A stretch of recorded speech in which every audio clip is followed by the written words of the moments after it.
They say home is where the heart is. But what happens when the very people who should cherish your home treat it with disrespect? My name is Eleanor Westfield, and at 65, I believed that the values I instilled in my son would ensure he'd grow into a man of integrity and gratitude. I was mistaken. Before we jump back in, tell us where you're tuning in from, and if this story touches you, make sure you're subscribed, because tomorrow, I've saved something extra special for you. The moment I realized the true nature of my relationship with my son and daughter-in-law wasn't when they began treating my Westbrook estate like a luxury hotel during their increasingly frequent visits. It wasn't even when they started rearranging my furniture without permission, claiming my outdated style embarrassed them when their friends visited. It was that crisp autumn afternoon when I returned from volunteering at the botanical gardens to find a sleek new lock installed on my own bedroom door, with a note from Vanessa, my daughter-in-law, explaining that they needed my cluttered master suite for their weekend guests from Manhattan. My own bedroom was now off-limits to me, in my own home. After raising my son as a widowed mother, after funding his Ivy League education by selling precious family heirlooms, after establishing the trust fund meant to support his dreams of becoming an architect, rather than enabling his lifestyle of leisure, I was effectively locked out of my own personal space. That was when I knew something fundamental had to change. If I wasn't respected enough to access my own bedroom in the house that had been in my family for 3 generations, then perhaps I wasn't obligated to keep financing their extravagant lifestyle through the trust fund I controlled as sole trustee. What followed transformed not just our relationship, but my entire understanding of family, boundaries, and self-worth. I never envisioned this scenario when my husband Charles passed away 20 years ago, leaving me to raise our 12-year-old son alone.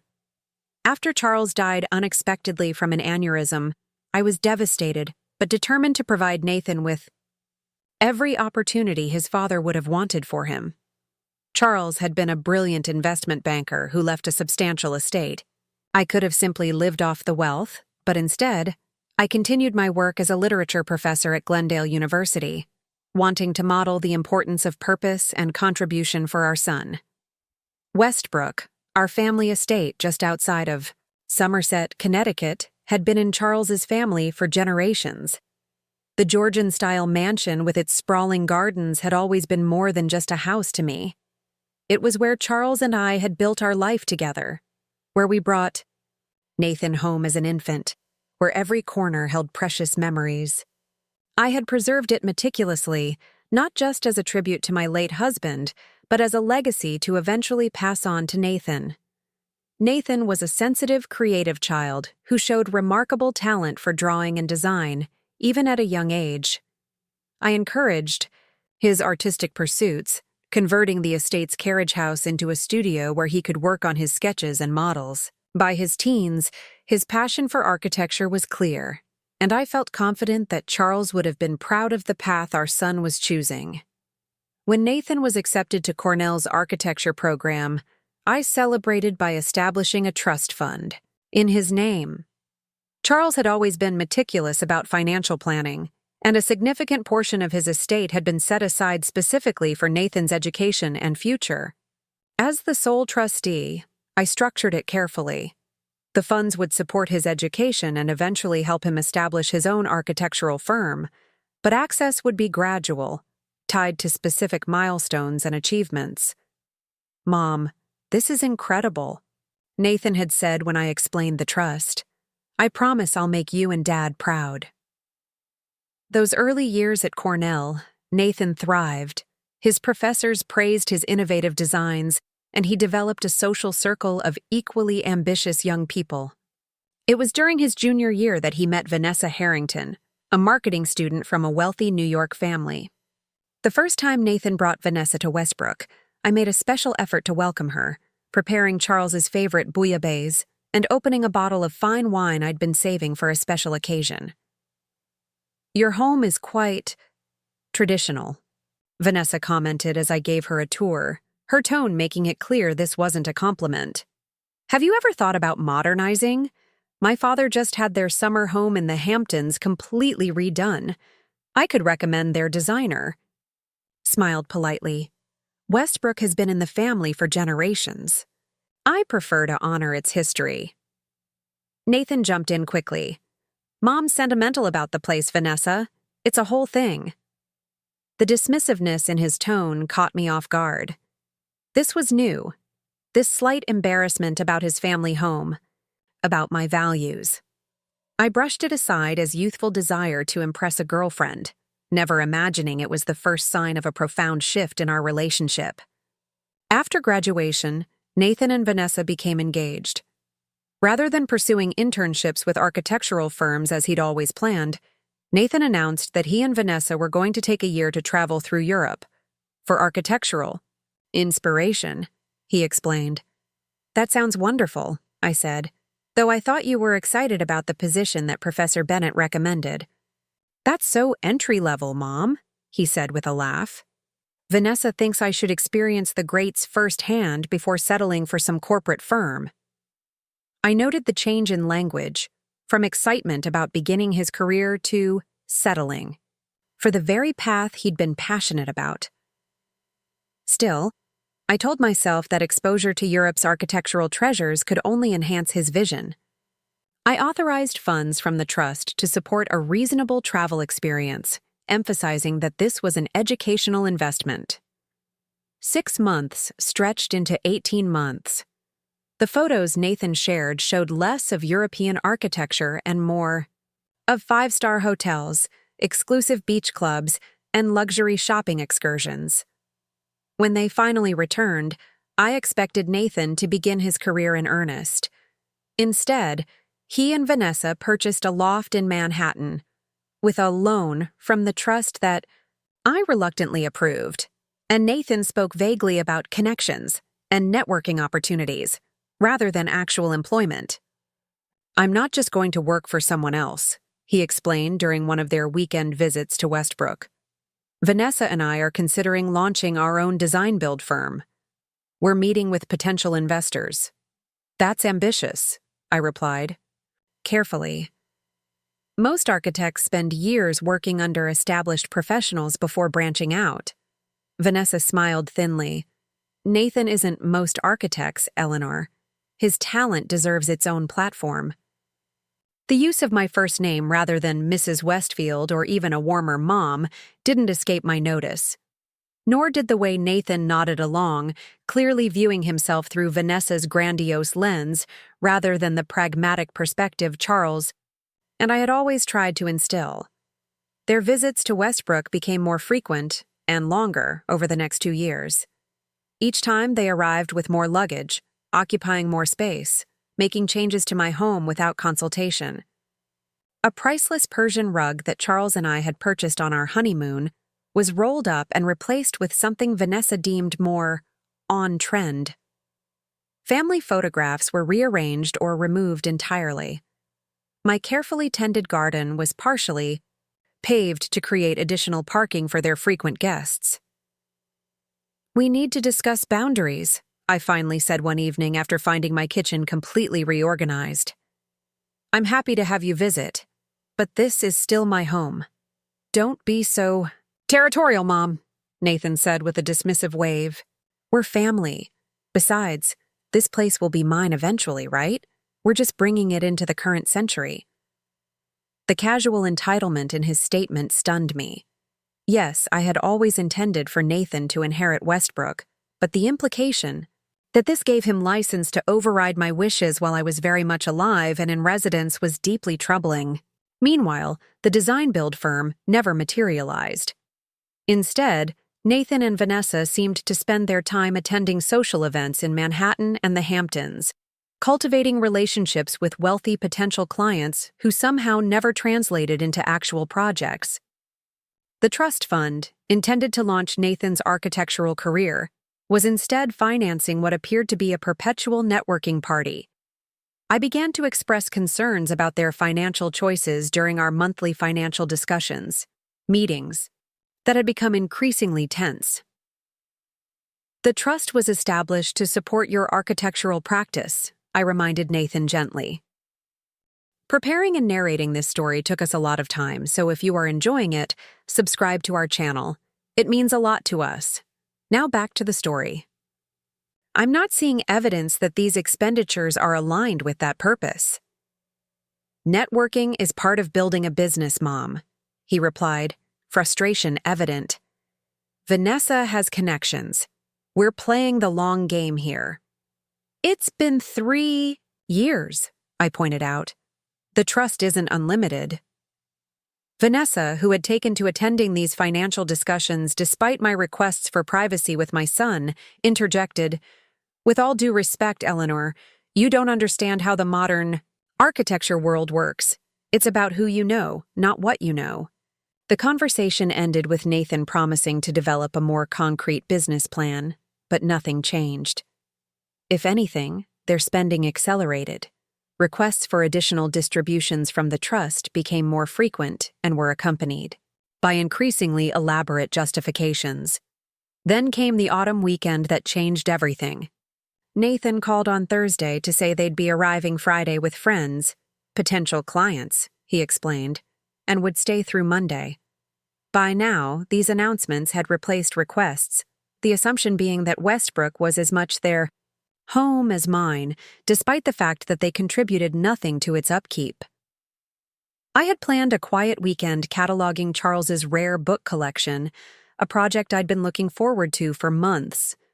Rather than cancel, I decided to continue my plans, making it clear I would provide breakfast, but their entertainment was their responsibility.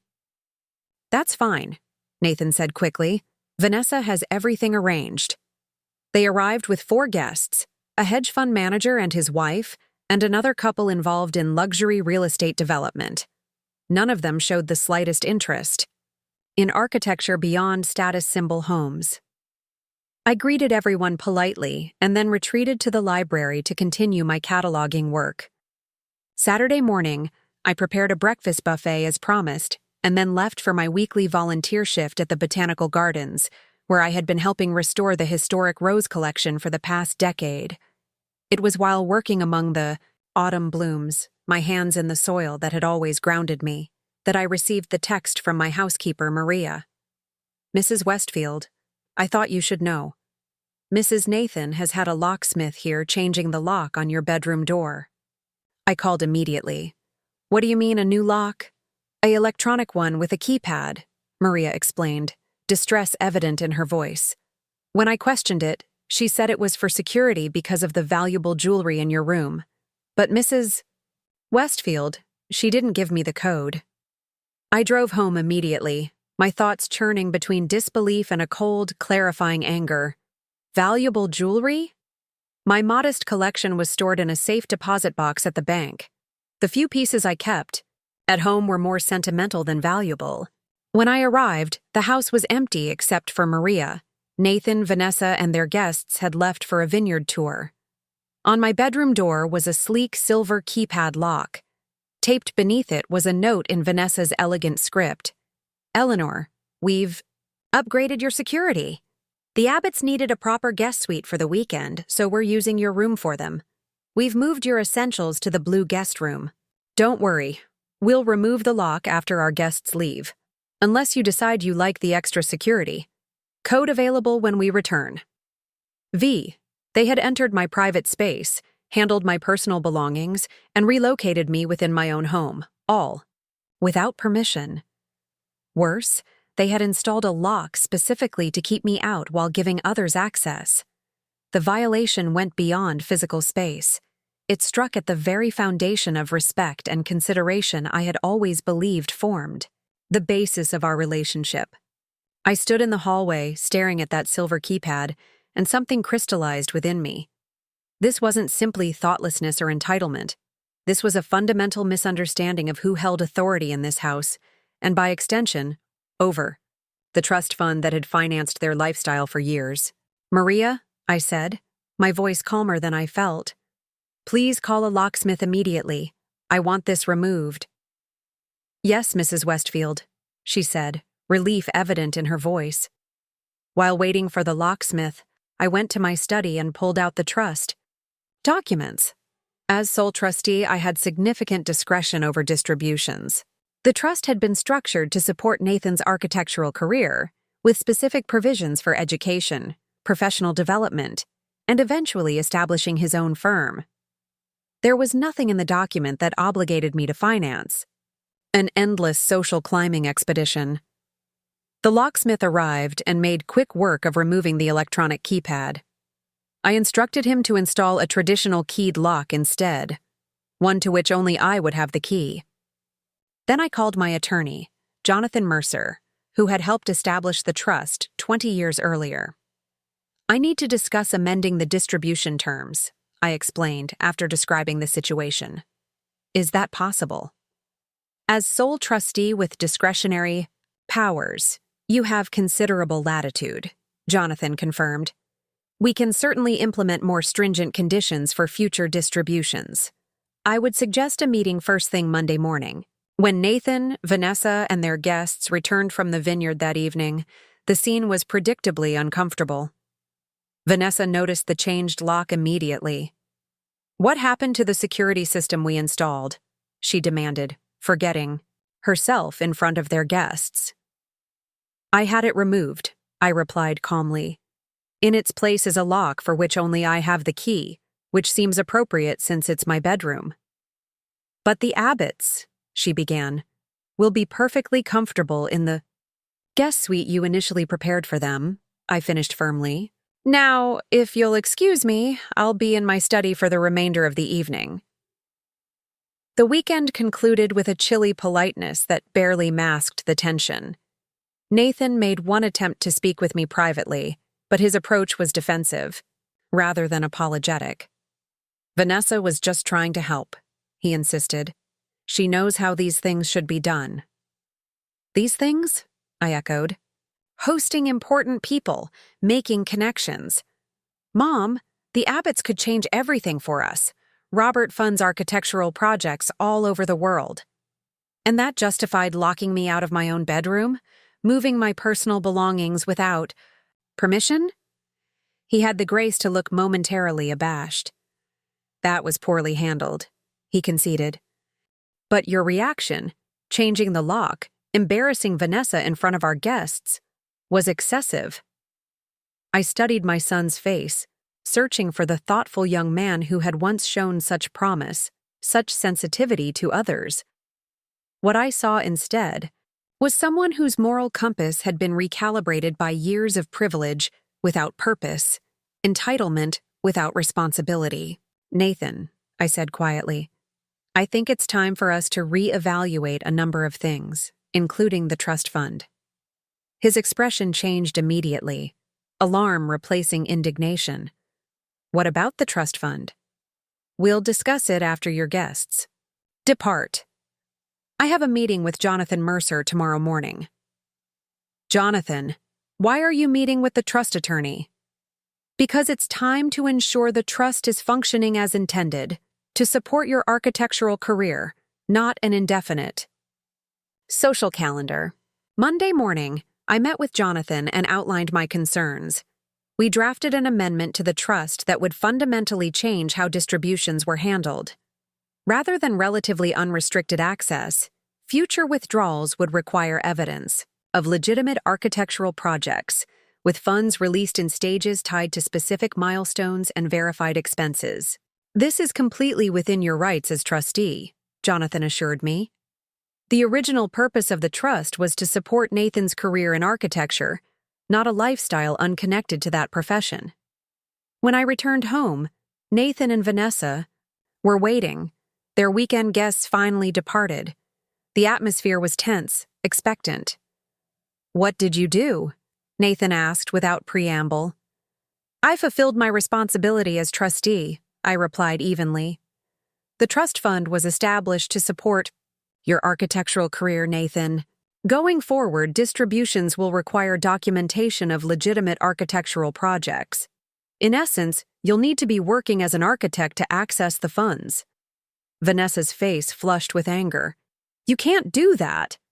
"I'm afraid she can," Nathan said before I could respond, his expression revealing he understood the legal reality even if he didn't like it. Mom is the sole trustee. This is about the bedroom door, isn't it? Vanessa accused. You're being vindictive over something trivial. The bedroom door was merely the final clarifying moment, I corrected her. This is about years of watching the trust being used for purposes entirely unrelated to its intention. It's about the gradual erosion of mutual respect between us. And yes, it's about the breathtaking entitlement demonstrated by installing a lock to keep me out of my own bedroom in my own home. We needed that room for the Abbotts, Vanessa insisted. Do you have any idea how important Robert Abbott is? He manages a development fund worth billions. And yet he couldn't stay in a guest room like any other visitor? I asked. If Mr. Abbott's interest in Nathan's architectural talent is genuine, it shouldn't depend on which bedroom he occupied for 2 nights. Nathan had been uncharacteristically quiet during this exchange, his expression shifting between anger and something else. Perhaps the first glimmer of recognition that actions have consequences. What exactly does this mean? He finally asked. Practically speaking. I gestured toward the study. I have copies of the amended trust document. Essentially, you'll need to present evidence of actual architectural work, whether for an established firm or legitimate projects of your own, to receive distributions. The trust will cover reasonable business expenses, professional development, and eventually seed money for your own firm, as originally intended. And if we don't agree to these terms? Vanessa challenged. The terms aren't negotiable, I replied simply. As trustee, I have a fiduciary responsibility to ensure the trust serves its intended purpose. I've simply added accountability measures that should have been there from the beginning. The conversation that followed was difficult. Vanessa alternated between indignation and attempts at manipulation, suggesting that I was punishing them, that I didn't understand the modern business world, that I was jeopardizing Nathan's future, rather than supporting it. Nathan's response was more complex. Beneath his initial anger, I sensed confusion, and perhaps a dawning recognition that the path he'd been following these past few years had taken him far from his original passions and goals. What about our loft? He asked eventually. The monthly maintenance alone. You'll need to make decisions based on your actual income rather than trust distributions, I said gently, just like most people do. They left that afternoon. The Range Rover packed with their belongings, the atmosphere heavy with unresolved tension. As I watched them drive away, I felt a complex mixture of emotions. Sadness that our relationship had reached this point, but also a quiet certainty that I had finally taken a necessary step. That evening, alone in my bedroom, now securely, my own space again, I found myself reflecting on Charles and what he would have thought of my decision. We had established the trust together before his death, both of us envisioning it as a launching pad for Nathan's career, not a substitute. For one, I think you would approve, I said aloud to his photograph on my nightstand. It was time. The weeks that followed were quiet. Nathan's communication dwindled to terse text messages. I learned through mutual acquaintances that he and Vanessa had been forced to downsize, moving from their Manhattan loft to a more modest apartment in Brooklyn. The Mercedes that Vanessa drove, purchased with trust funds, was sold and replaced with something less prestigious. Nearly 2 months after the trust amendment, my phone rang on a Sunday evening. It was Nathan, his voice lacking the defensive edge I'd grown accustomed to. "Mom," he said simply, "can we talk?" "Of course," I replied, keeping my tone neutral despite the hope fluttering in my chest. "I've been doing some thinking," he continued. "Actually, more than thinking, I've applied for a position at Foster & Wheeler." Foster & Wheeler was a respected architectural firm in Boston, known for innovative, sustainable design, exactly the kind of place Nathan had once dreamed of working. "They've offered me a junior position," he continued.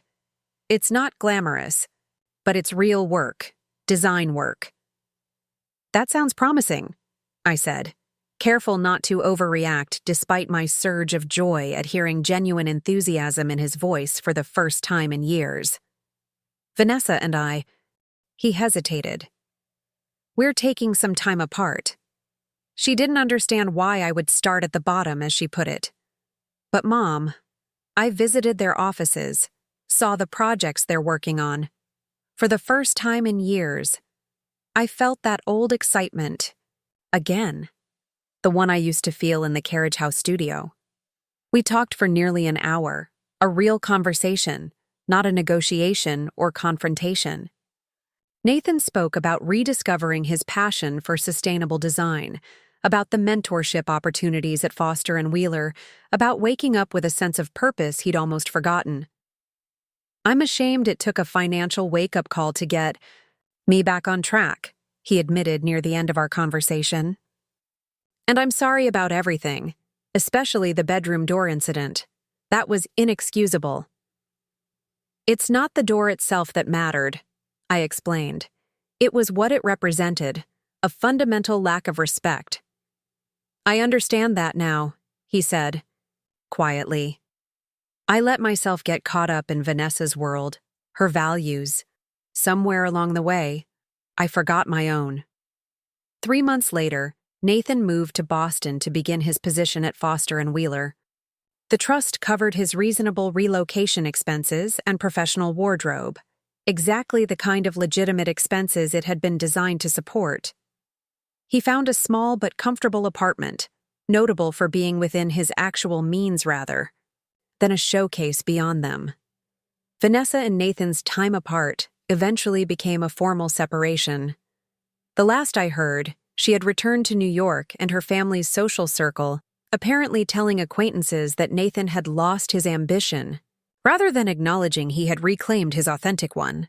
As for me, I've continued my volunteer work at the Botanical Gardens, expanded my involvement with the university's literature program, and begun traveling again, something I had largely abandoned during those tense years of monitoring trust distributions and mediating conflicts. Last week, Nathan came to Westbrook for the weekend, his first visit in nearly a year.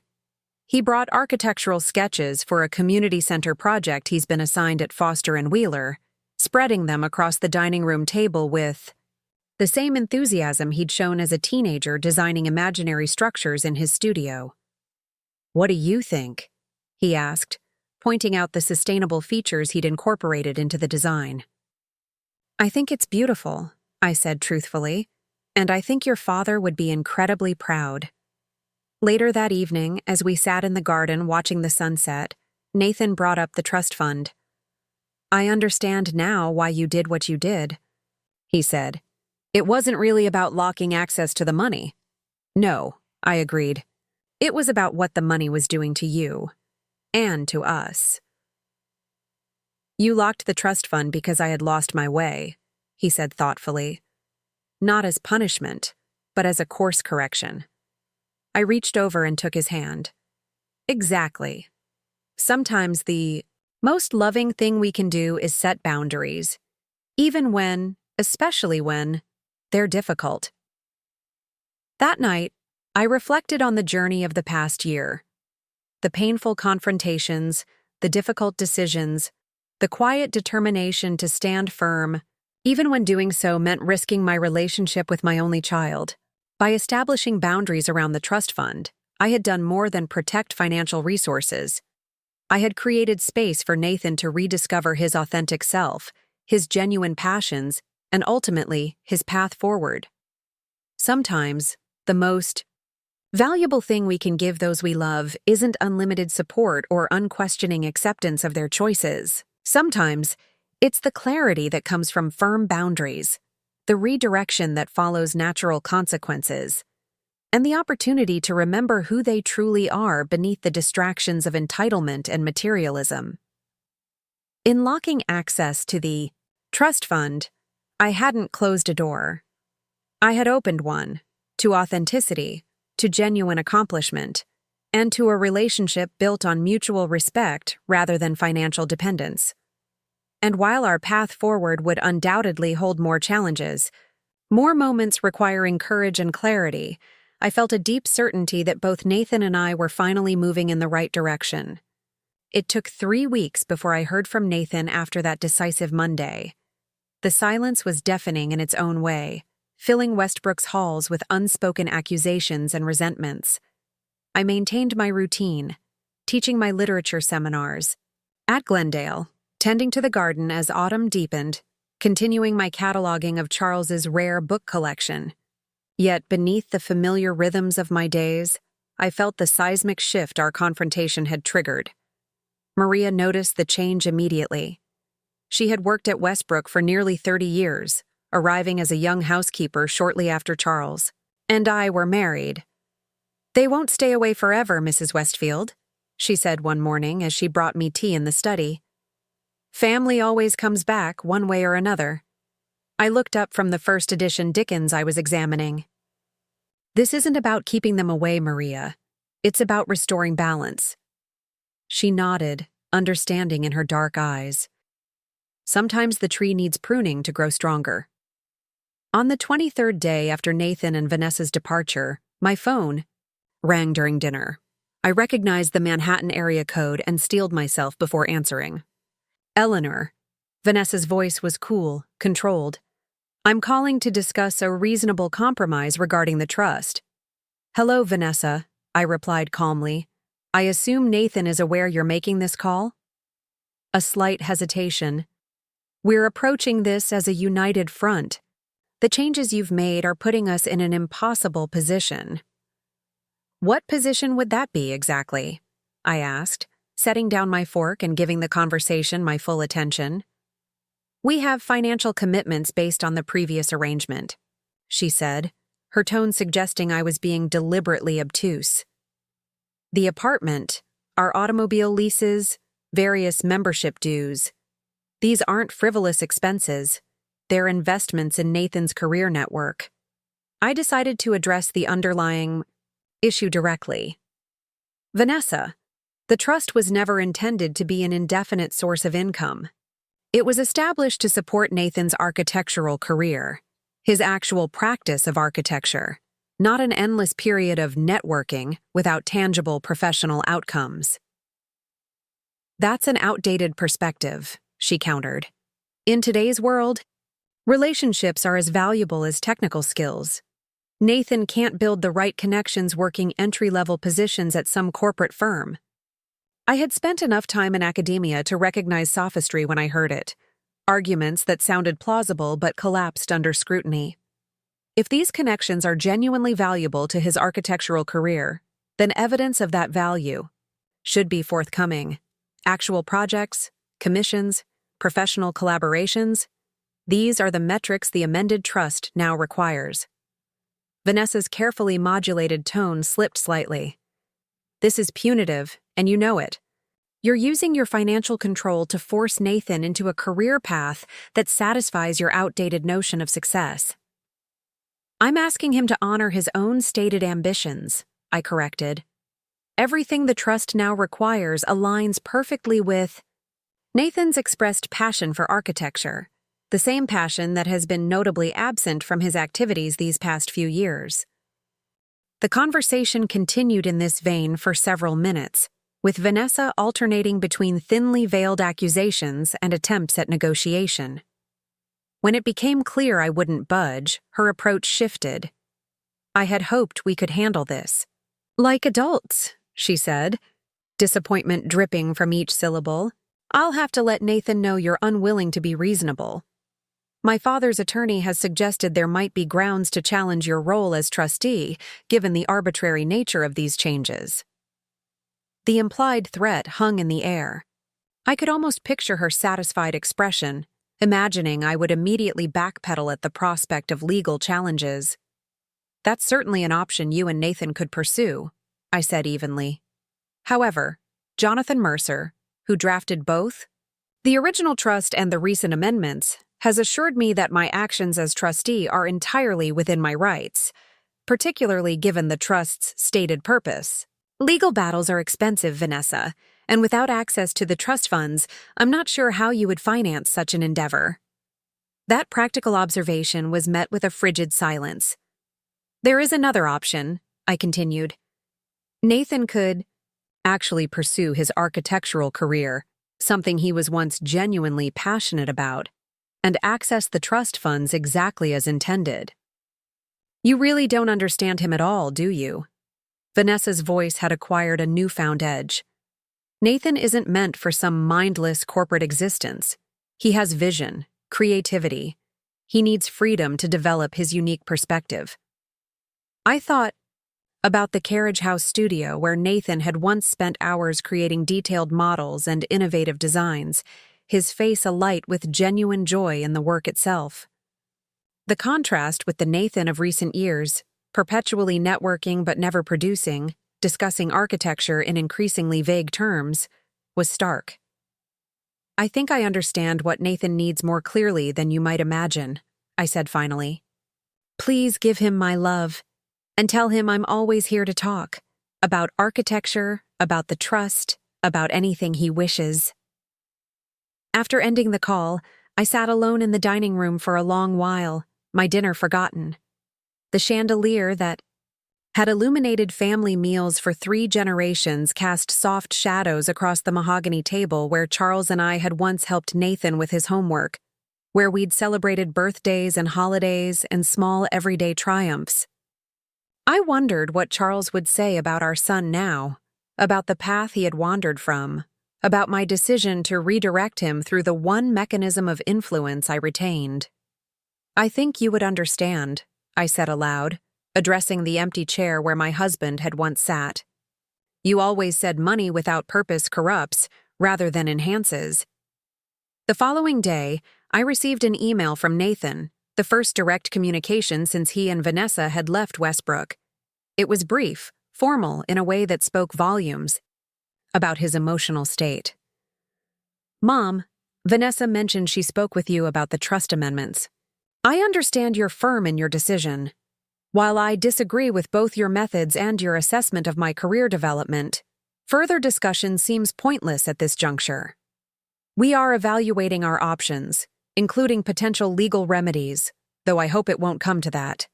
In the meantime, we've been forced to make significant lifestyle adjustments due to your unilateral actions. I'll be in touch when I have something more concrete to discuss. Nathan, no. Mention of the bedroom door incident. No acknowledgement of the years of unchecked withdrawals from the trust. No recognition that his career development had produced nothing tangible in 3 years. Just cool detachment and veiled threats of legal action. I detected Vanessa's influence in every carefully crafted sentence. I drafted several responses, before settling on one that matched his tone while leaving the door open. Nathan, thank you for your email. I understand this transition is challenging, and I recognize that I could have implemented these changes more gradually. My decision was precipitated by the bedroom door incident, which highlighted a pattern of disregard that I found increasingly concerning. I want to be clear. The trust remains available to support your architectural career, as it was always intended to do. The new requirements simply ensure that the funds are used for their designated purpose. If you're serious about pursuing legal action, that is certainly your prerogative, though I hope you'll consult with independent counsel about the likelihood of success and the costs involved before proceeding. My door and heart remain open to you, regardless of our current disagreement. Love, Mom. The next communication I received wasn't from Nathan or Vanessa, but from Thomas Harrington, Vanessa's father. His call came unexpectedly on a Saturday morning as I was preparing to leave for the botanical gardens. Mrs. Westfield, he began without preamble when I answered, his voice carrying the brisk efficiency of someone accustomed to having his time treated as exceptionally valuable. This is Thomas Harrington, Vanessa's father. I believe we need to discuss this situation with my daughter and your son. I had met Thomas only a handful of times, primarily at the engagement party and wedding. He was a successful real estate developer known for luxury properties in Manhattan and the Hamptons, a man whose conversation inevitably circled back to his own accomplishments and connections. Good morning, Mr. Harrington, I replied. What aspect of the situation would you like to discuss? Let's not play games, he said impatiently. This trust fund business, Vanessa tells me you've abruptly cut them off, leaving them in a precarious financial position. That's hardly the supportive family environment Catherine and I were led to believe Nathan came from. I took a moment to gather my thoughts, recognizing the tactical nature of his opening salvo, the implication that I had somehow misrepresented myself to his family, that I was failing in my familial obligations. I haven't cut them off, Mr. Harrington, I explained calmly. I've amended the distribution requirements to align with the trust's original purpose, supporting Nathan's architectural career. The funds remain available for legitimate professional expenses and development. Yes, under conditions so restrictive they might as well not exist, he countered. Nathan is developing his career path strategically. These arbitrary benchmarks you've imposed demonstrate a fundamental misunderstanding of how success is cultivated in today's world. The parallel to Vanessa's arguments was striking, the same emphasis on nebulous strategic development, the same dismissal of concrete professional accomplishments as outdated metrics. Mr. Harrington, I said, maintaining my composure, I respect that you've achieved considerable success in your field. However, the trust was established with specific intentions that reflect our family's values. Nathan was once genuinely passionate about architecture, the actual practice of designing and creating structures, not merely discussing them at social gatherings. And you think forcing him into some entry-level position pushing papers will reignite that passion? He scoffed. The boy needs room to develop his vision, to build connections with the right people. He's had 3 years and substantial financial resources to develop that vision, I pointed out. Yet there's been no tangible outcome, no designs, no projects, no professional advancement of any kind. Just an increasingly expensive lifestyle, and a growing distance from the goals he once articulated so clearly. Thomas Harrington was silent. For a moment, perhaps unaccustomed to having his perspective challenged so directly. When he spoke again, his approach shifted noticeably. Eleanor, may I call you Eleanor? I understand you want what's best for Nathan. We all do. But Catherine and I are concerned about Vanessa as well. She's distressed by this sudden financial upheaval. They've had to cancel their membership at the Hamilton Club. They're considering selling the Mercedes. These are significant social setbacks.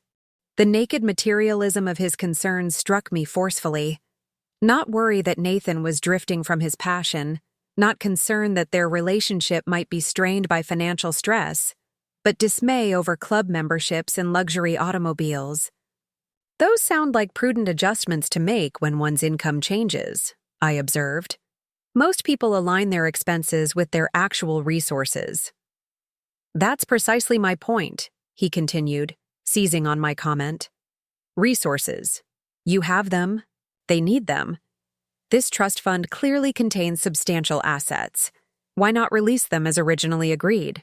If your concern is Nathan's career, Catherine and I would be happy to fund an appropriate position for him in one of my development projects.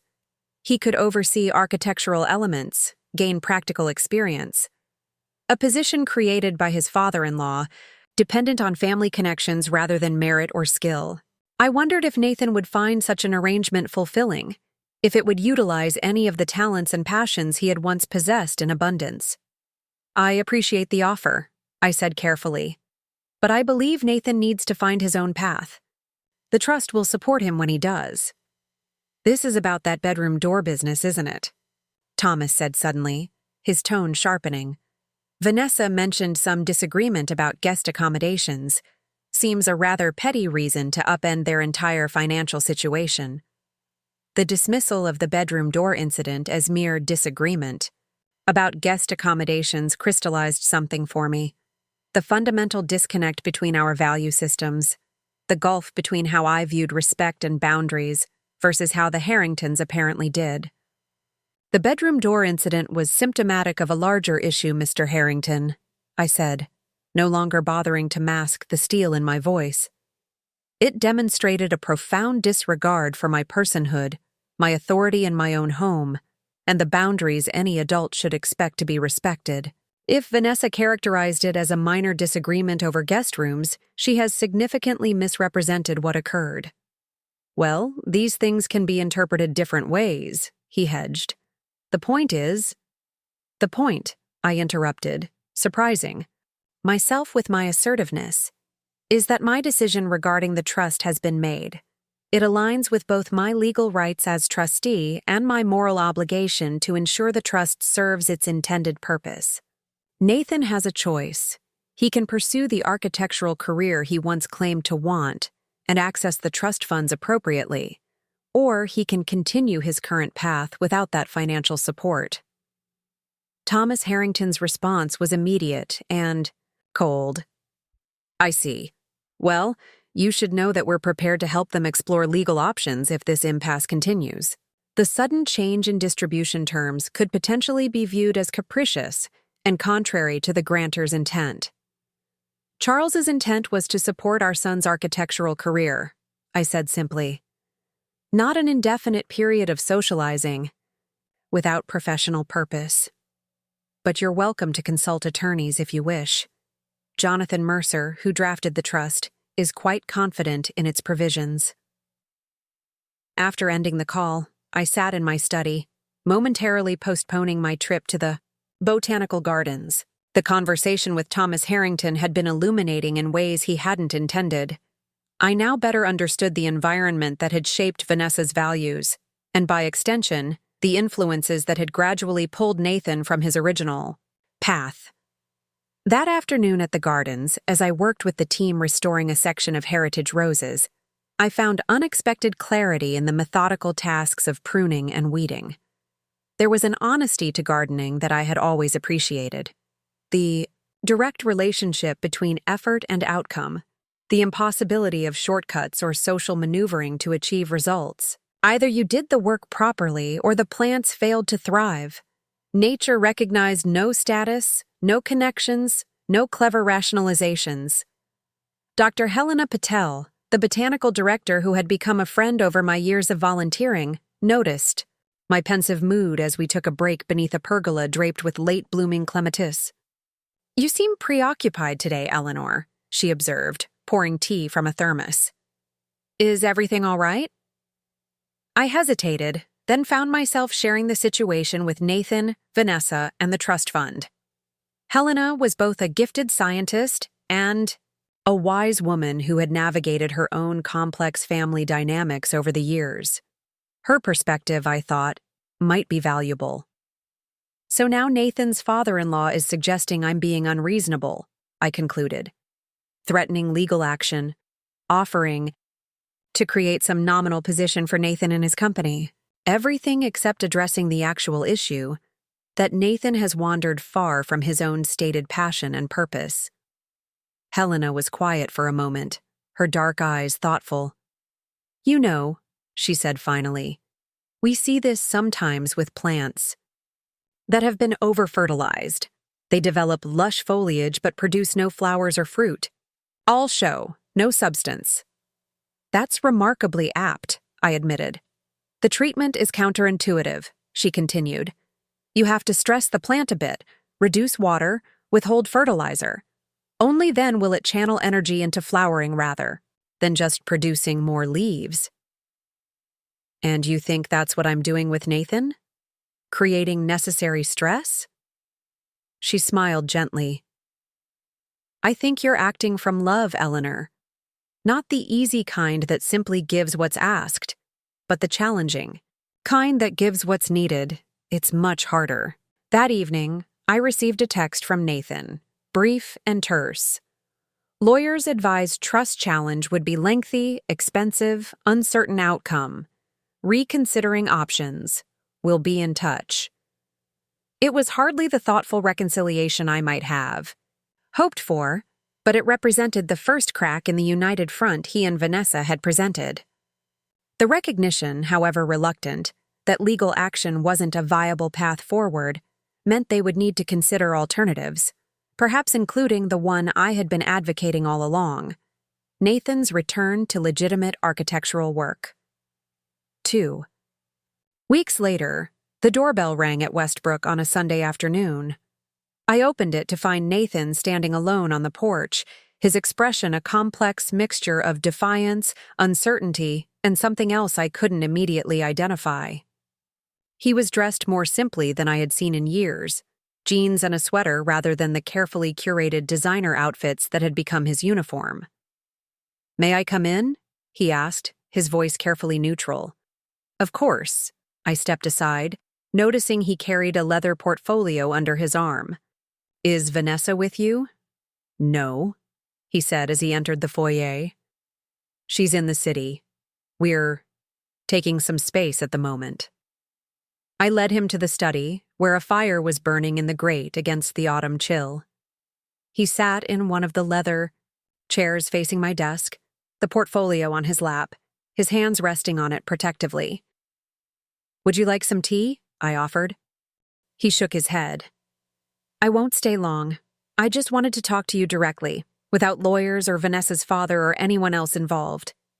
"I'd like that," I said, taking the chair beside his rather than placing the desk between us.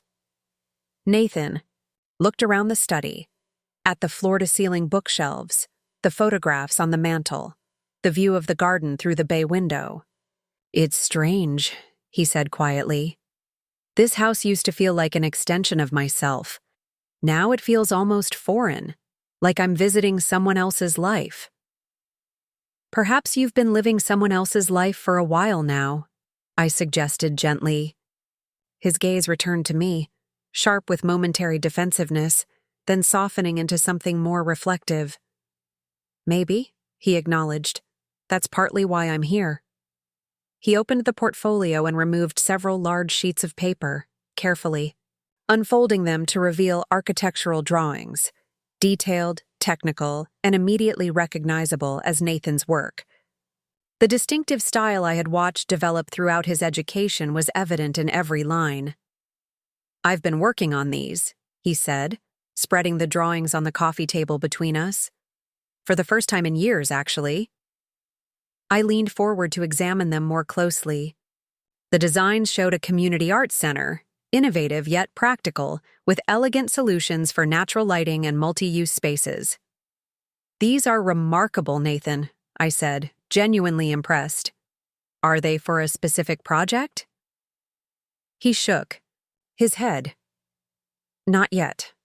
I've been reassessing things since our last conversation. With the trust restrictions, we've had to make significant changes. Gave up the Manhattan loft, moved to a smaller place in Brooklyn. Less entertaining, more time. Alone with my thoughts." He gestured toward the drawings. "This is what emerged." "And how did that feel? Returning to design work?" Nathan was quiet for a long moment, seemingly weighing his answer.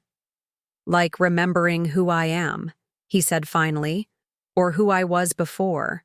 Everything." "Before Vanessa?" I asked carefully. His expression tightened.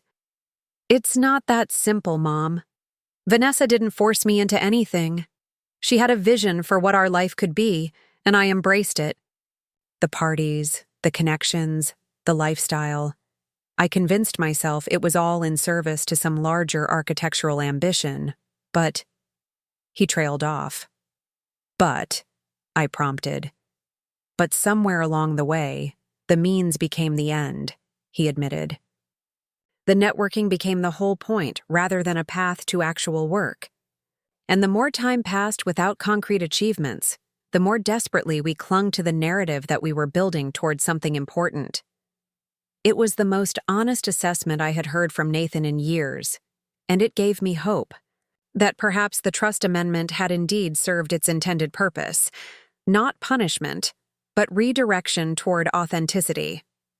"These past few weeks, with the financial constraints, I've been angry," he continued. "At you, at the situation. But I've also been drawing again. Actually creating, rather than just talking about creating." He tapped the design spread before us, and it feels right in a way that nothing has for a long time. "I'm glad," I said simply, resisting the urge to say more, to extract deeper admissions or apologies. This moment of genuine connection felt too fragile for demands. "I've applied for a position at Sanderson and Clay," he said, naming a respected, mid-sized architectural firm in Boston. "Entry level, focusing on sustainable community projects. The pay is modest, but with their reputation for innovation, it's a solid starting point." I nodded, recognizing the significance of this step, not just the practical move toward employment, but the implicit acknowledgement that his previous approach had been fundamentally flawed. "What does Vanessa think of this plan?" I asked. Nathan's expression clouded. "She thinks I'm settling, giving up on our vision of establishing my own signature firm. That's part of why we're taking space from each other right now. She wanted me to accept her father's offer instead, a position overseeing architectural elements of his next development project." "And why didn't you?" He met my gaze directly. "Because it wouldn't be real.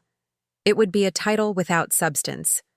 A role created to preserve appearances rather than utilize actual skills."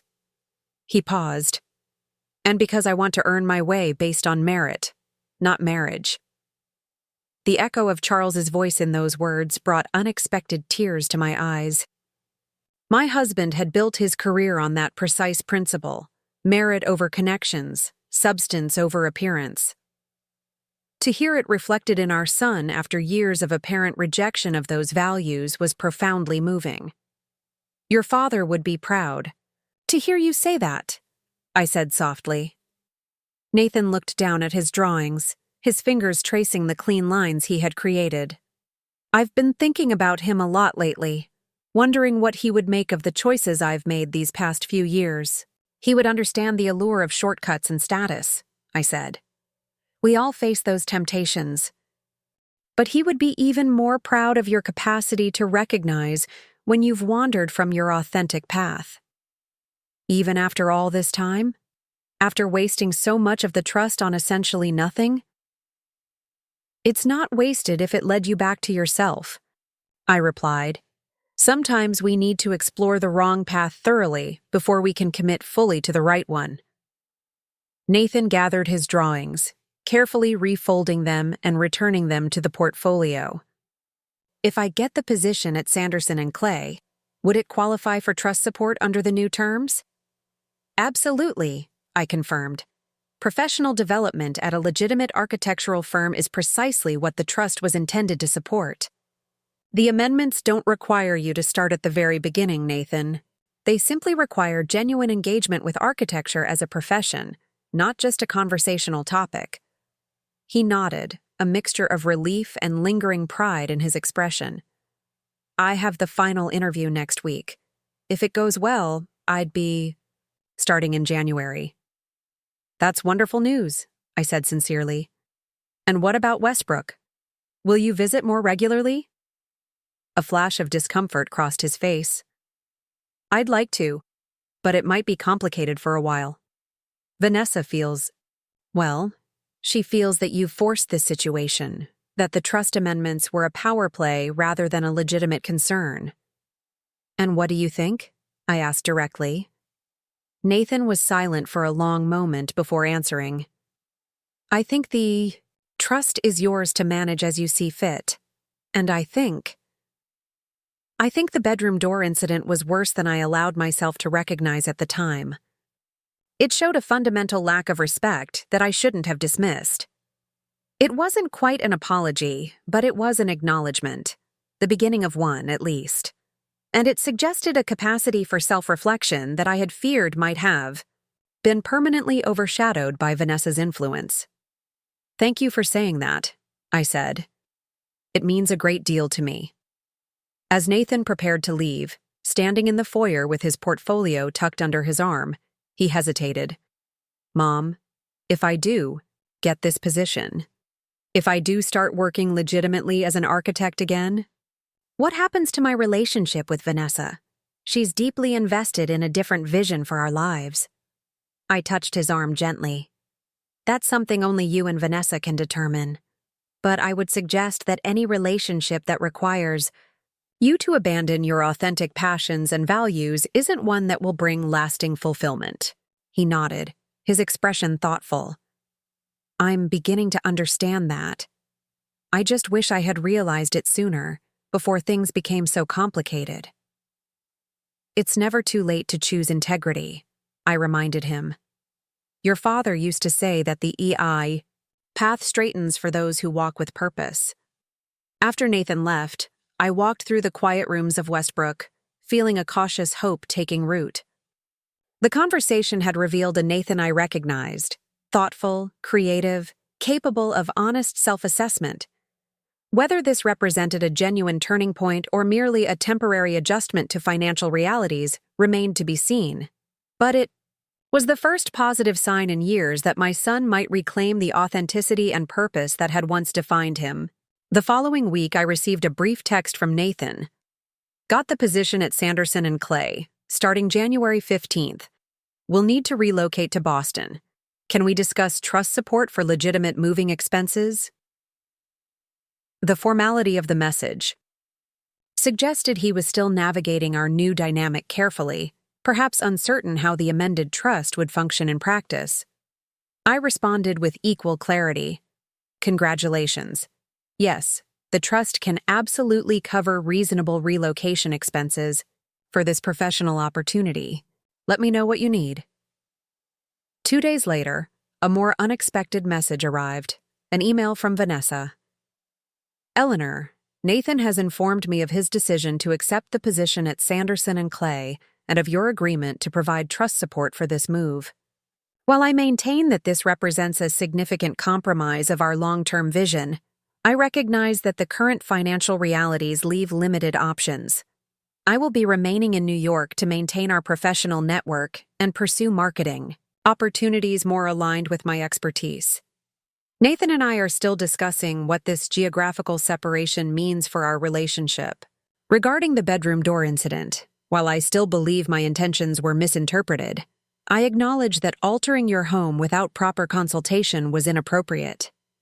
Different families have different boundaries, and I failed to respect yours, Vanessa. The acknowledgement, however qualified, represented a significant shift from her previous position.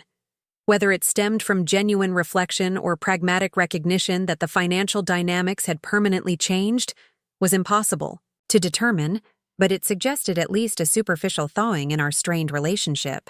I forwarded the email to Jonathan Mercer with a brief note. The trust amendments appear to be having the intended effect. Nathan has secured a position at Sanderson & Clay in Boston, starting January 15th. Please prepare the necessary documentation for legitimate relocation expenses. Jonathan's response came quickly. Excellent news, Eleanor. This is precisely the kind of professional development the trust was designed to support. I'll process the paperwork immediately. It seems your firm stance was precisely what was needed. As autumn deepened into winter, preparations for Nathan's move to Boston began in earnest.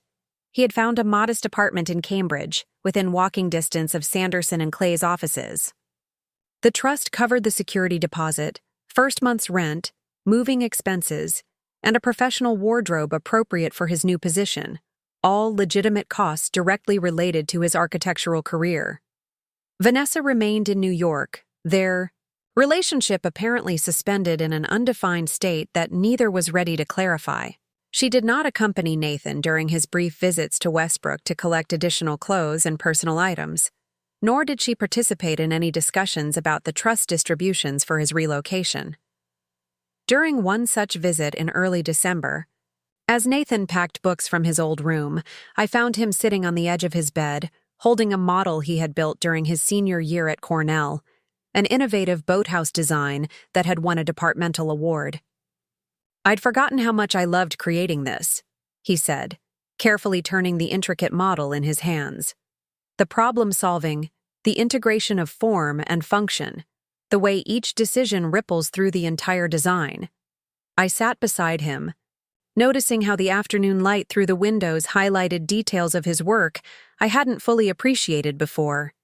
The elegant simplicity of the roofline, the clever way he had designed spaces that shifted function according to need. You were always happiest when building something, I observed. Even as a child with your blocks and Legos, you would spend hours getting the details exactly right. He smiled faintly. Vanessa says that's my problem. Too focused on details, not enough on the big picture. On positioning myself strategically. There's value in strategy, I acknowledged. But craft matters too. Excellence in the work itself, not just in how it's positioned or perceived. Nathan carefully placed the model in a packing box. I think I lost sight of that somewhere along the way.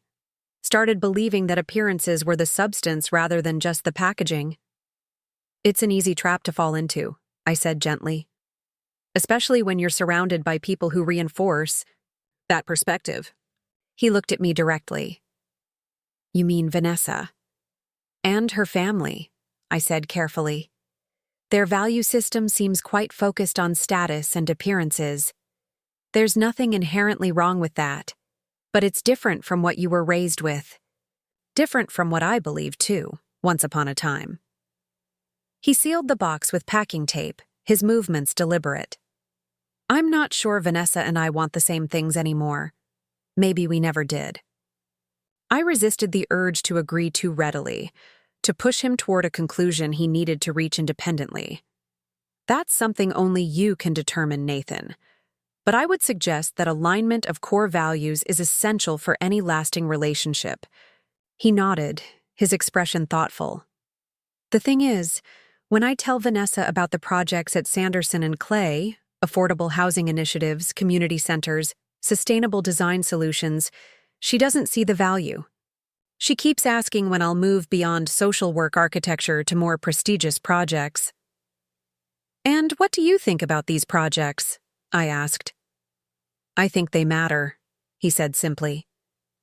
I think designing spaces that serve real human needs, that solve actual problems rather than just showcasing wealth, is architecture at its best. He paused. Dad would have thought so too, wouldn't he? He absolutely would, I confirmed. Your father believed that true value lay in contribution, not acquisition, in what you create, not what you consume. As Nathan prepared to leave, that evening, boxes of books and architectural models loaded into his car, he paused in the doorway. Mom, I've been thinking about the bedroom door incident. Oh? I tried to keep my tone neutral, though my heartbeat quickened slightly. I didn't take it seriously enough at the time, he said, his gaze direct and clear. I dismissed your reaction as excessive, but I understand now that it wasn't about the door itself. It was about respect, about boundaries, about seeing you as a person rather than just an accessory to our lives. Yes, I said simply. That's exactly what it was about. I'm sorry, he said, the words carrying the weight of genuine recognition. Not just for the door, but for all of it. The gradual erosion of respect, the assumption that your resources were our entitlement, the failure to see how far I'd drifted from the person I wanted to be. I felt tears threatening and didn't try to hide them. Thank you, Nathan. That means more than you know. He hesitated, then stepped forward to embrace me. The first genuine hug we had shared in years, not the performative gestures that had become our norm. I'm not sure what's going to happen with Vanessa, he said quietly. But I do know I want to rebuild our relationship, Mom. I want to find my way back to being someone you can be proud of. I've always been proud of you, I assured him. Even when I was concerned about your choices. That's the nature of a parent's love. It persists through disagreement, through disappointment, through everything. After Nathan drove away, I stood on the porch of Westbrook for a long while, watching the lights of his car disappear down the winding driveway. The December air was crisp and cold, carrying the promise of snow, but I felt a warmth that had nothing to do with the temperature, the warmth of hope rekindled, of connection restored, of boundaries respected, not out of obligation, but understanding. The trust fund amendments had indeed locked Nathan out of easy access to financial support. But in doing so, they had unlocked something far more valuable: his path back to authenticity, to meaningful work, to the values that had once formed the core of his identity. And perhaps most importantly, back to a relationship with me based on mutual respect rather than financial dependency. As I turned to go back inside, I noticed the moon rising over the trees at the edge of the property, full and bright in the winter sky, casting long shadows across the frost-covered lawn. I remembered how Charles and I used to walk the grounds on nights like this, discussing our hopes for Nathan's future, our dreams of the man he would become. Despite the complexities and pain of recent years, I felt a deep certainty that we were finally moving back toward that vision, not in a straight line, perhaps, but in a truer direction than we had been for a very long time. January arrived with a heavy snowfall that blanketed Westbrook in pristine white. I stood by the library window watching the flakes swirl against the darkening sky, thinking about Nathan's imminent move to Boston. Tomorrow he would begin his new chapter at Sanderson & Clay, stepping into a role that aligned with his original passion rather than the hollow social climbing that had consumed recent years. The phone rang, interrupting my reverie. Vanessa's name appeared on the caller ID, an unexpected development, as our communication had been minimal since Nathan's decision to accept the position in Boston. "Eleanor," she began without preamble. When I answered, "I think we need to have a direct conversation about what happens next." "I'm listening," I replied, settling into the window seat as the snow continued to fall. "Nathan is determined to go through with this Boston move," she said, a note of disbelief still evident in her voice.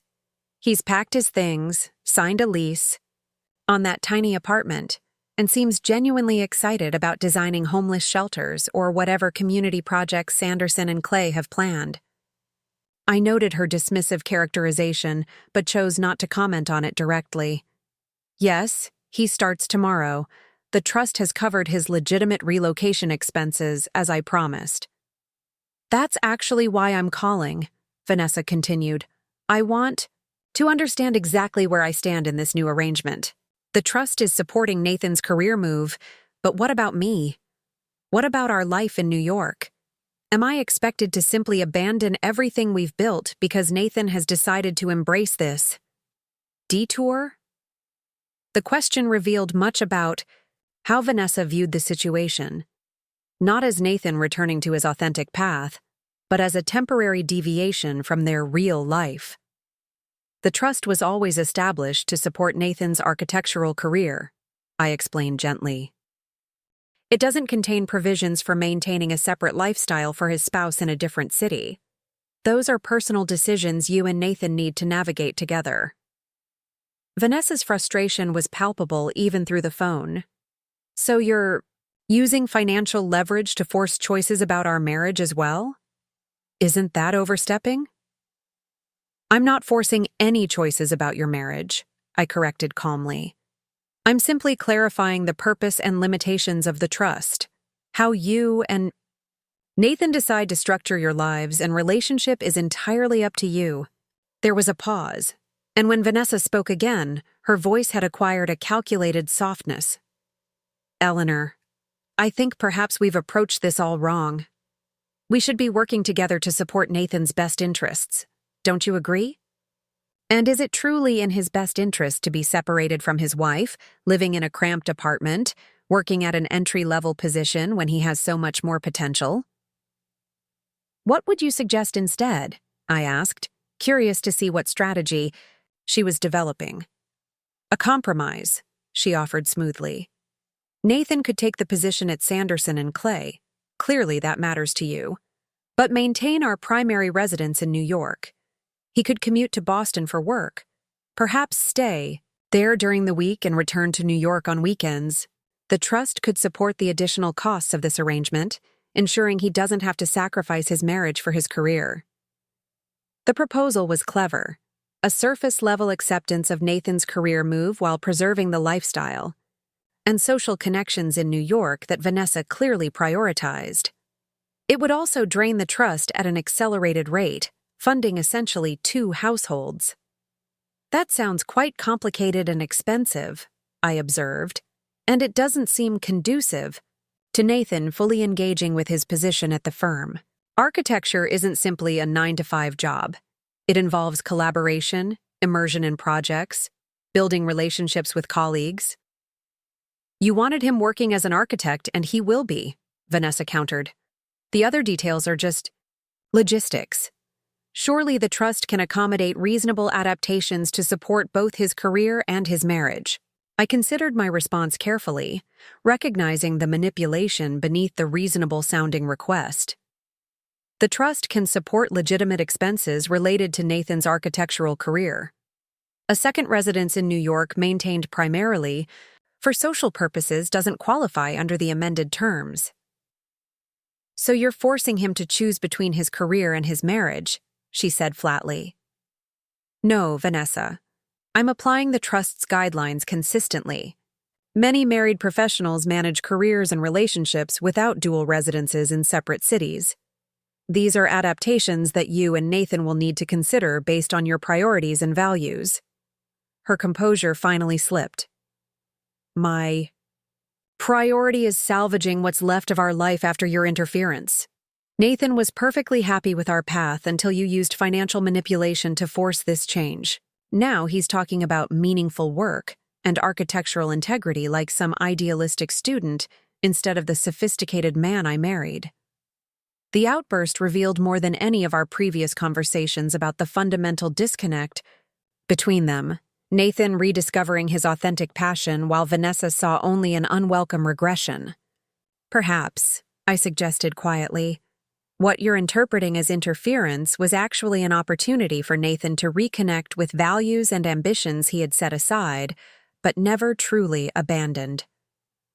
How convenient that those values align perfectly with your vision for him, she said bitterly. They align with the vision he once had for himself, I corrected. The path he was pursuing with genuine joy and purpose before it gradually shifted toward something less substantive. After the call ended, I remained by the window watching the snow, reflecting on Vanessa's proposal and what it revealed. Her resistance wasn't merely about geography or living arrangements. It was about fundamentally different conceptions of success, purpose, and identity. If Nathan was indeed rediscovering his authentic values, reconciling those with Vanessa's priorities would require more than logistical compromises. The next morning, I received a text from Nathan. First day at Sanderson & Clay. Nervous but excited. Thank you for making this possible. The simple acknowledgement warmed me on that cold January day. Not just gratitude for the financial support, but recognition that my difficult decision had created space for this new beginning. Over the following weeks, a pattern emerged. Nathan called regularly from Boston, his voice increasingly animated as he described projects at the firm, affordable housing initiatives that incorporated innovative sustainability features, a community arts center renovation that preserved historical elements while creating more functional space, preliminary discussions about a mixed-use development that would include both market rate and subsidized housing.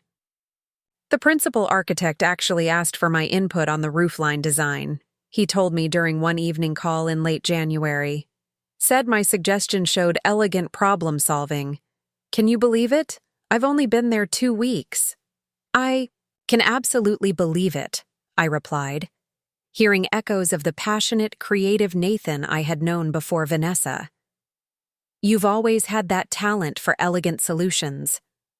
Meanwhile, Vanessa remained in New York, maintaining what she described as essential social and professional connections, while ostensibly exploring marketing positions. She and Nathan established a weekend routine. Sometimes he traveled to New York, sometimes she to Boston, often with underlying tensions that became evident in Nathan's increasingly candid conversations with me. Vanessa thinks I should be pushing for more prominent projects already, he confided in early February. She doesn't understand that at a firm like Sanderson & Clay, you earn your way to the showcase assignments by proving yourself on the functional ones first. "And how do you feel about the projects you're working on?" I asked. "I find them challenging and meaningful," he replied without hesitation. "There's something deeply satisfying about designing spaces that solve real problems for actual people, not just creating monuments to wealth or status." By March, the divergence in their perspectives had sharpened further. Nathan had fully immersed himself in Boston's architectural community, joining professional organizations and attending lectures at MIT and Harvard. He had begun sketching preliminary ideas for a design competition focused on innovative urban housing solutions. Vanessa, meanwhile, grew increasingly frustrated with what she termed his professional regression. "She told me I'm wasting my potential," Nathan shared during one Sunday afternoon call, "that I'm becoming small-minded and provincial by focusing on these community projects. She wants me to leverage connections from our New York circle to pursue more prestigious commissions independently." "And what do you think about that suggestion?" I asked, careful to maintain neutrality despite my private concerns. Nathan's sigh carried clearly through the phone. "I think it's a return to form over substance, to talking about architecture instead of actually creating it. The truth is, Mom, I'm learning more in these 3 months at Sanderson and Clay than I did in 3 years of networking in Manhattan. I'm building a portfolio of real work, not just collecting business cards." In April, the Trust disbursed funds for Nathan to attend an architectural sustainability conference in Chicago, a legitimate professional development expense under the amended terms. Vanessa accompanied him, her first engagement with any aspect of his architectural career beyond social events. When they returned, Nathan called with unexpected news. "I've been selected to join the team for the Riverside Community Center project," he announced, excitement evident in his voice. "It's a significant commission, a multi-use facility incorporating a library, health clinic, and recreational spaces for an underserved neighborhood, and I'll have meaningful input on the design, not just drafting support." "That's wonderful recognition so early in your tenure," I said, genuinely proud of his accomplishment. "There's more," he continued. "The Trust's support for the conference was pivotal. I attended a workshop on community-centered design processes that directly influenced my approach to the initial concept meeting. The senior partners specifically mentioned my contributions as innovative yet pragmatic." Hearing the pride in his voice, pride in actual work, in tangible contributions rather than social positioning, confirmed that the difficult boundaries I had established around the Trust were bearing precisely the fruit I had hoped for. "And how did Vanessa find the conference?" I inquired. A pause. "That's the other thing I wanted to discuss," Nathan said, his tone shifting. "The conference clarified some things for both of us. Vanessa found it tediously technical and couldn't understand why I was so engaged in discussions about sustainability metrics and community input methodologies. Different interests aren't necessarily a problem in a marriage," I observed carefully. "It's not just different interests, Mom. It's fundamentally different values." The clarity in his voice was striking. Watching me interact with colleagues at the conference, hearing me discuss the Riverside project, Vanessa finally understood that this isn't a detour or a phase. This is who I actually am, who I've always been beneath the veneer I adopted these past few years. "And how does she feel about that realization?" "She's returning to New York tomorrow," he said simply. "Alone. We've agreed to formally separate while we both reconsider what we want from our lives and relationship." Though I had anticipated this development, hearing it confirmed brought a complex mixture of emotions: sadness for the pain Nathan was undoubtedly experiencing, concern about the difficult path ahead, but also a quiet hope that this separation might allow him to fully reclaim his authentic self without the constant pressure to conform to Vanessa's expectations. "I'm sorry, Nathan," I said sincerely. "Marital difficulties are painful even when they're necessary. The strange thing is," he reflected, "beneath the sadness, there's also relief. Like I've been holding my breath for years without realizing it, and now I can finally exhale. In May, Nathan invited me to visit him in Boston, my first opportunity, to see his new life firsthand. His apartment in Cambridge was modest but thoughtfully arranged, with architectural models and drawings occupying a dedicated workspace near large windows overlooking a small courtyard. Books on sustainable design and urban planning filled the shelves, many bearing the colorful sticky notes that had always indicated Nathan's engaged reading. He took me on a tour of Sanderson and Clay's offices, introducing me to colleagues who clearly respected his contributions despite his relative newness. The firm's principal, Diane Sanderson, a distinguished architect in her 60s with a reputation for mentoring emerging talent, made a point of telling me about Nathan's work on the Riverside project. "Your son has a remarkable ability to balance innovation with practicality," she said as we stood examining renderings in the firm's light-filled conference room. "Many young architects get caught up in theoretical concepts without considering real-world implementation, but Nathan brings both vision and feasibility to the table." The pride I felt hearing this professional validation was profound, not just maternal pride, but confirmation that the difficult boundaries I had established had indeed served their purpose, creating space for Nathan to reclaim his authentic talents and values. That evening, over dinner at a small restaurant near his apartment, Nathan broached a subject we had both been carefully avoiding: the formal end of his marriage. "Vanessa has filed for divorce," he said quietly, turning his wine glass slowly between his fingers. "Her father's attorneys are handling it. She's positioning it as my abandonment of our life together rather than a mutual decision." "I'm sorry," I said, and meant it.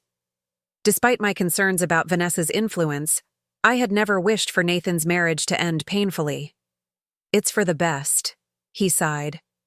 "The past few months have made it increasingly clear that we want fundamentally different things. She sees my work at Sanderson and Clay as regression, a retreat from the social position we had cultivated. I see it as progression, a return to meaningful creation after years of essentially play-acting at being an architect." "And how are you managing financially with the divorce proceedings?" I asked, concerned about potential complications with the trust. "Vanessa's father is insisting that the trust should be considered marital property," Nathan admitted. "But Jonathan Mercer has been clear that its structure as a professional development vehicle, rather than a general inheritance, protects it from such claims.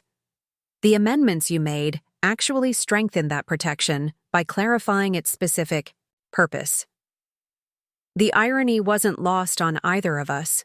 The very amendments that had triggered such conflict had ultimately protected the trust's assets from being divided in a divorce settlement.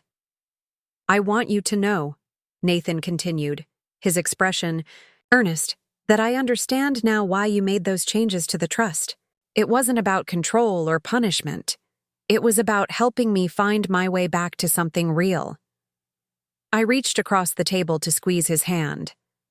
"That's exactly what it was about. Not limiting you, but rather removing the limitations that had gradually distorted your path." In June, I received an unexpected visitor at Westbrook. Thomas Harrington arrived unannounced one afternoon, his luxury sedan crunching over the gravel driveway as I was tending to the rose garden. His expression as he approached was difficult to read, somewhere between diplomatic and resigned. "Mrs. Westfield," he began, his tone more subdued than during our previous interactions. "I hope you'll forgive the unexpected visit." "What can I do for you, Mr. Harrington?" I asked, removing my gardening gloves as we stood among the blooming roses. "I wanted to speak with you directly about this difficult situation between our children," he said. "The divorce proceedings are becoming unnecessarily complicated, and I thought perhaps we might find a more amicable path forward." I invited him to join me on the garden terrace where Maria quickly brought iced tea despite my unexpected guest. Once seated in the dappled shade of the pergola, Thomas came to his point more directly. "Vanessa is deeply hurt by Nathan's choices," he stated. She invested years in building their life together, only to have him abandon it for what amounts to an entry-level position and a cramped apartment. Surely you can understand her sense of betrayal. I understand that Nathan and Vanessa developed different priorities, I replied carefully. He's reconnected with his original passion for architectural work, genuine creation rather than social positioning. Thomas waved this aside impatiently. Young people explore various paths before settling into their proper roles. Nathan was developing valuable connections through Vanessa's social circle, connections that could have established him far more prominently than this Boston firm ever will. Perhaps prominence wasn't what he truly wanted, I suggested. Perhaps meaningful work and authentic accomplishment matter more to him than social position. Thomas studied me for a moment, then shifted tactics. The trust fund is becoming a sticking point in the divorce negotiations. Vanessa contributed significantly to Nathan's career development through her networking efforts. She deserves compensation for that investment.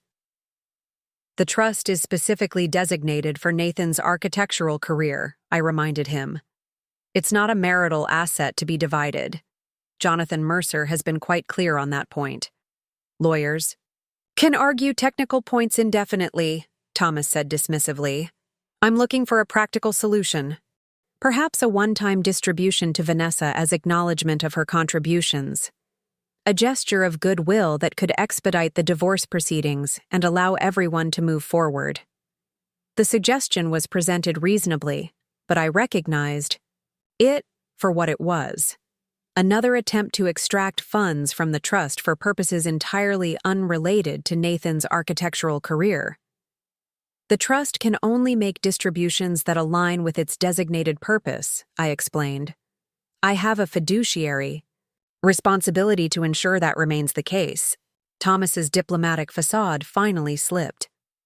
You've orchestrated this entire situation, haven't you? Used financial leverage to separate Nathan from Vanessa, to pull him back into your sphere of influence. The trust restrictions, the forced career change. It was all calculated to undermine their marriage. I established boundaries around resources that were being misused, I corrected calmly. Nathan's rediscovery of his authentic passion and purpose was his own journey, not my orchestration. And yet it aligns perfectly with your vision for him, Thomas noted bitterly, echoing Vanessa's earlier accusation. It aligns with the vision he had for himself before becoming distracted by status and appearances, I replied. The person Nathan is becoming now in Boston, engaged, productive, fulfilled by actual creation rather than endless networking, that's who he always was at heart. Thomas Harrington left shortly afterward, his attempt at negotiation unsuccessful. As his car disappeared down the driveway, I reflected on how differently he and I viewed the situation. He seeing calculation and manipulation where I saw necessary boundaries and authentic redirection. By early autumn, Nathan's divorce was finalized. The trust remained protected as a professional development vehicle rather than a marital asset, though Nathan had voluntarily provided Vanessa with a modest settlement from his personal savings, to close this chapter cleanly, as he put it. The Riverside Community Center project was progressing well, with Nathan's role expanding as his contributions continued to impress the firm's leadership. The trust had funded his participation in a specialized workshop on sustainable building materials, knowledge he was now applying directly to the project specifications. In October, exactly 1 year after the bedroom door incident that had catalyzed so much change, Nathan called with news. The firm has asked me to lead the initial design phase for the Burlington Library renovation, he said, his voice reflecting both excitement and a quiet confidence that had been absent during his New York years. It's a significant historical property, and they're trusting me with conceptual development. Diane said my sensitivity to both preservation and functionality made me the right choice. That's remarkable recognition so early in your tenure, I observed, genuinely impressed. They clearly value your contributions. There's something else, he continued. "I've been thinking about Westbrook." "Oh?" I kept my tone neutral, unsure where this might lead. "Remember how you converted the carriage house into a studio for me years ago? I've been considering whether it might be possible to establish a small satellite office there, connected to Sanderson and Clay, but focusing on projects in the Somerset area. Diane is supportive of the concept, says regional expansion with trusted associates makes sense for the firm." The suggestion caught me by surprise. Not just the professional aspect, but the implication of Nathan's return to Westbrook, not as a visitor, but as an integrated presence with legitimate purpose. "The carriage house would need some updating," I said, already mentally cataloging what renovations might be required. "But the basic structure is sound, and the space has good light." "I'd want to do it properly," Nathan emphasized. "Establish it as a professional space that happens to be on family property, not a blurring of personal and professional. The trust could fund the legitimate business establishment costs, but I'd want clear boundaries." The word boundaries resonated profoundly, evidence of how far we had come since that autumn day when a locked bedroom door had illuminated their absence. "I think that's a wonderful idea," I told him sincerely, both professionally and personally. 2 months later, work began on converting the carriage house into a satellite office for Sanderson and Clay. The trust funded the legitimate professional expenses: architectural drafting software, proper lighting, specialized furniture, communication, technology, while Nathan personally covered elements that crossed into the personal realm. On a crisp December morning, as workers were installing new windows in the carriage house, Nathan and I walked the grounds of Westbrook together. The paths through the winter garden were dusted with frost, our breath visible in the cold air. "I've been thinking about what drew me away from architecture," Nathan said reflectively as we paused near the dormant rose garden. "From actual design. Work, I mean." "What did you conclude?" I asked, curious about his self-assessment. "I think I was chasing a version of success that was defined by external validation rather than internal fulfillment," he said thoughtfully. "The constant networking, the social positioning, it provided immediate gratification. People were impressed by where we went, who we knew, what we wore. Actual architectural work is slower, less immediately rewarding to the ego. But ultimately, more fulfilling," I suggested. "Immeasurably more," he agreed. "There's something profound about seeing a design move from concept to reality, knowing that you've created something functional and beautiful that will serve actual human needs. No amount of social admiration compares to that satisfaction."